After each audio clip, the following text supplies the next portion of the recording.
Så er vi i gang.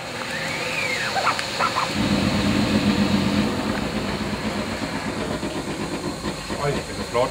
Det er godt. Det er jo det, man kalder byens åbne værksted, eller godsbanens åbne værksted.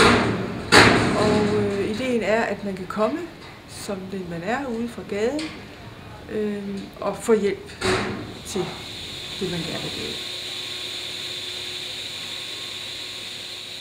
Så er der træværkstedet, hvor man kan gå ned og få bygget sine møbler. Der kommer rigtig mange studerende dernede også, som ligesom kan få lov til at udfolde sig dernede med de rigtige maskiner.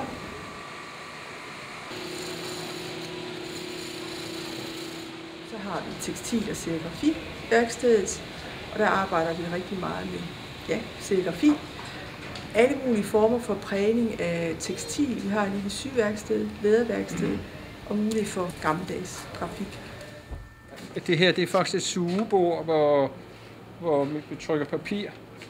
Vi trykker faktisk gavepapir. Se, så kælder vi farven ud her. Vi kan bare trykke nogle blanke.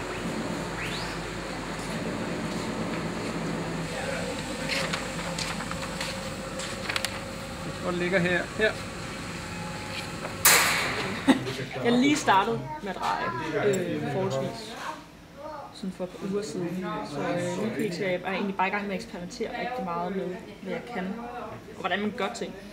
Nu har jeg lavet min første tekande. Jeg satser på, at jeg når at blive god nok til, at jeg kan lave julegaver til folk, som de ikke forstår som hadegaver. Så har vi metalværkstedet. Det er metal, og det er alt, hvad der ligger inde på det område. Også med at svejse og skære i metal. Så der er mange muligheder. Man kommer simpelthen bare herned, og så siger man goddag, og så siger man, jamen, jeg har det projekt, eller jeg kunne godt tænke mig at prøve det. Det kan også godt være, at man gerne vil arbejde lidt mere eksperimenterende. Og så får man fat i en medarbejder, som ved noget om det, bliver man ellers sat i gang og hjulpet på vej.